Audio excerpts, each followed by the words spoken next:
जब एक इंसान की मृत्यु होती है तो कहीं उसे मिट्टी में दफन कर दिया जाता है, कहीं अग्नि के हवाले कर दिया जाता है, कहीं खुले आसमान में पक्षियों के लिए छोड़ दिया जाता है और कहीं सफेद कफन में लपेटकर मिट्टी में दबा दिया जाता है। लेकिन सवाल ये है कि इसके पीछे कोई साइंटिफिक रीजन है या ऐसा सब अलग अलग धार्मिक परंपराओं और रिलीजियस बिलीव्स के कारण किया जाता है। चलिए जानने की कोशिश करते हैं आज की इस वीडियो में।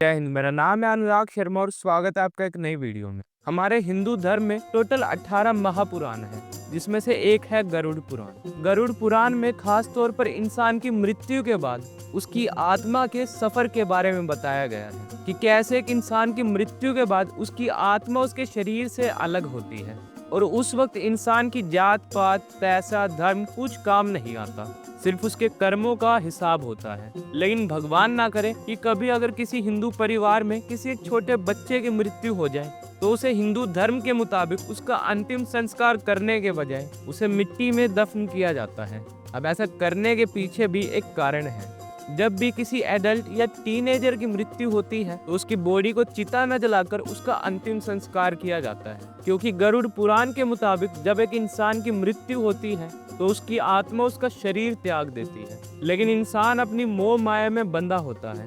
उसकी आत्मा दोबारा उसके शरीर में प्रवेश करने की कोशिश करती है। इसलिए मृत व्यक्ति के नाक और कान में रुई डालकर सभी रास्ते बंद कर दिए जाते हैं और उसके शरीर को चिता में जलाकर उसका अंतिम संस्कार किया जाता है, ताकि उसकी आत्मा फिर दोबारा उस शरीर में प्रवेश ना कर सके।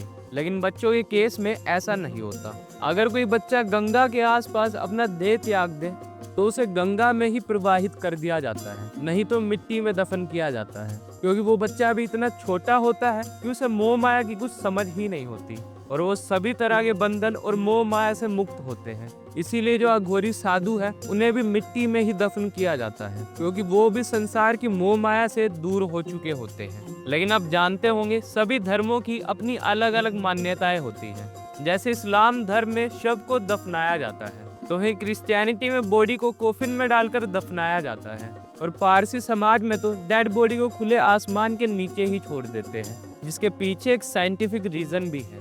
अब इस्लाम अरब देशों से आया है, जहाँ ज्यादातर रेगिस्तानी इलाके ही होते हैं और इसीलिए वहाँ लकड़ियां मिलना मुश्किल है जिससे कोफिन या चिता बनाकर अंतिम संस्कार किया जा सके। लेकिन रेगिस्तानी इलाका होने के कारण वहाँ की जमीन खोदना आसान है, इसीलिए वहाँ डेड बॉडीज को जमीन के अंदर दफना दिया जाता है। तो वहीं क्रिश्चियनिटी यूरोप जैसे देशों में फैला, जहाँ ठंड इतनी ज्यादा पड़ती है कि वहाँ टेम्परेचर माइनस में चला जाता है। इसीलिए वहाँ डेड बॉडीज को डायरेक्ट मिट्टी में नहीं दफनाया जा सकता, क्योंकि फिर वो डिकम्पोज नहीं हो पाएगी, जिसके चलते वहाँ डेड बॉडीज को कोफिन में बंद कर दफनाया जाता है ताकि बॉडी डिकम्पोज हो सके। लेकिन पारसी धर्म में बॉडी को खुले आसमान के नीचे ही छोड़ दिया जाता है, क्योंकि पारसी धर्म ईरान जैसे देशों में फैला, जहाँ की जमीन काफी सूखी और पथरीली है, जहाँ लकड़ियां मिलना तो बहुत दूर की बात है, वहाँ की जमीन खोद पाना ही इतना मुश्किल होता है कि वहाँ डेड बॉडीज को खुले आसमान के नीचे छोड़ दिया जाता है ताकि गीद, पक्षी, चील, कौवे आकर वो बॉडीज खा सके। और जिस जगह पर उन डेड बॉडीज को खुले आसमान के नीचे छोड़ा जाता है उसे टावर ऑफ साइलेंस कहा जाता है, जो कि जमीन से थोड़ा ऊपर होता है। अब पारसी लोगों का ऐसा मानना है कि जो लाइफ उन्हें नेचर से मिली है उसे उसी को वापस लौटाया जाना चाहिए। जो प्रकृति से बना है वो एक दिन प्रकृति में ही विलीन हो जाता है। मैं बस जाते जाते आपसे यही कहना चाहूंगा, धर्म के नाम पर लड़ते रहे, दौलत के लिए जलते रहे, आराम में खुद को भूल गए, घमंड के शीशे में सच देखते रहे, और जब मौत ने आवाज लगाई सारी पहचान वहीं छूट आई। ना धर्म बचा ना नाम का शोर, रह गया बस मिट्टी का खामोश दौर। जब मोह माया का पर्दा हटा तब समझ आया जीवन तो बस एक सपना था, जो साथ चला वो तो सिर्फ कर्म अपना था, बाकी सब रह गया धूल और भ्रम। बाकी आपको वीडियो कैसी लगी हमें कमेंट सेक्शन में लिखकर जरूर बताएं। टिल देन गुड बाय, जय हिंद, वंदे मातरम।